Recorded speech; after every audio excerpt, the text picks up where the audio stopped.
বন্ধুরা, এই মুহূর্তে সবচেয়ে বড় খবর হলো আমেরিকার রাষ্ট্রপতি ডোনাল্ড ট্রাম্পকে হত্যার হুমকি। আজকের ভিডিওতে আমরা আলোচনা করব এক ভয়াবহ হুমকি নিয়ে। এমন এক ঘটনা যা শুধু আমেরিকা নয়, গোটা বিশ্বের নিরাপত্তাকে প্রশ্নের মুখে দাঁড় করিয়েছে। সম্প্রতি ইরানের শীর্ষ নেতা আয়াতুল্লাহ আলী খামেনির ঘনিষ্ঠ উপদেষ্টা প্রকাশ্যে হুমকি দিয়েছেন। তিনি বলেছেন, একদিন হঠাৎ ডোনাল্ড ট্রাম্প যখন ফ্লোরিডায় নিজের মার আ লাগো রিসোর্টে রোদ পোহাচ্ছেন, তখন হঠাৎ এক ড্রোন এসে তাকে হত্যা করবে। এই কথা শুধু কথার কথা নয়, অতীতে ইরান একাধিকবার এ ধরনের পরিকল্পনা করেছে।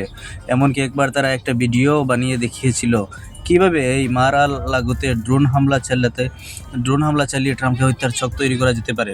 এটা জানার পরপরই ডোনাল্ড ট্রাম্পের প্রতিক্রিয়াও আসে। এক সাক্ষাৎকারে এক সাংবাদিক তাকে জানায়, ইরান প্রকাশ্যে হুমকি দিচ্ছে যে একদিন আপনি রোদ পোহানোর সময় এক ড্রোন এসে আপনাকে হত্যা করবে। ট্রাম্প তখন সরাসরি রসিকতা করে বললেন, আমি তো 6-7 বছর বয়সে শেষবার রোদ পোহাইছি। আসলে ট্রাম্পের শরীরে যে ট্যান আমরা দেখি, সে প্রকৃতপক্ষে স্প্রে ট্যান। তাই তিনি হেসে উড়িয়ে দেন, তবে পরে স্বীকার করেন এটা আসলে এক প্রকার হুমকি। আর এই হুমকির জবাব ট্রাম্প জানিয়ে দিয়েছেন, তার উপর কোনো হামলা হলে ইরানকে পৃথিবীর মানচিত্র থেকে নিশ্চিহ্ন করে দেওয়া হবে। তিনি একাধিকবার বলেছেন, এই পরিকল্পনা তিনি আগেও প্রস্তুত করে রেখেছেন। প্রয়োজনে ইরানের সামরিক পরমাণু স্থাপনা সব ধ্বংস করে দেওয়া হবে। প্রশ্ন হচ্ছে, ইরান কেন এতটা স্পষ্টভাবে এই ধরনের হুমকি দিচ্ছে? বিশেষজ্ঞরা বলেছেন, ইরান বর্তমানে চীন ও রাশিয়ার উপর ভরসা রাখছে। তারা ধরে নিয়েছে কোনো বড় যুদ্ধ হলে এই দুই দেশ ইরানের পাশে দাঁড়াবে। এই আত্মবিশ্বাস থেকে তারা একটা স্পষ্ট ভাষায় ডোনাল্ড ট্রাম্পকে হত্যার পরিকল্পনা ঘোষণা করেছে। বিষয়টি এখানেই শেষ নয়। বহুদিন ধরে আমেরিকায় ইরানের স্লিপার সেল রয়েছে। লেবানন, সিরিয়া, ইরাক থেকে যাওয়া বহু ইমিগ্রেন্ট, যারা বহু বছর ধরে স্বাভাবিক জীবনযাপন করছে, শুধু এক ইশারার অপেক্ষায়। সময়মতো তারা হামলা চালাতে পারে। বিশ্ব রাজনীতির পর্যবেক্ষকরা মনে করছেন, আগামী কয়েক বছরে এই ঘটনা হতে পারে এক ভয়ঙ্কর জিওপলিটিক্যাল ট্রিগার।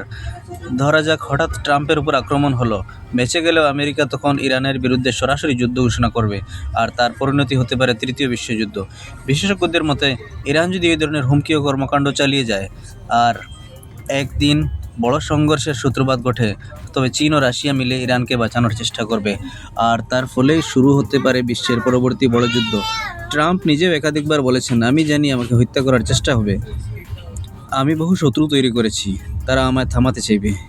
একবার তো তিনি মৃত্যুর খুব কাছাকাছি পৌঁছে গিয়েছিলেন, কয়েক ইঞ্চি দূর থেকে গুলি চলে গিয়েছিল। আজকের বিশ্ব পরিস্থিতিতে এই ধরনের ঘটনা শুধু আমেরিকার সমস্যা নয়, গোটা মধ্যপ্রাচ্য, ইউরেশিয়া এবং পৃথিবীর শক্তির ভারসাম্যকে বদলে দিতে পারে। চীন, রাশিয়া, ইরান, আমেরিকা এবং ইসরায়েল, এই 5 দেশের কৌশলগত অবস্থান ও সম্পর্কের জটিলতা থেকেই আগামী বড় সংঘর্ষের আগুন জ্বলতে পারে।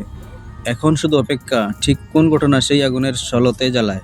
বন্ধুরা, এই বিষয়টি নিয়ে আপনাদের মতামত কি কমেন্ট বক্সে জানাবেন। ভিডিওটি সম্পূর্ণ দেখার জন্য অশেষ ধন্যবাদ।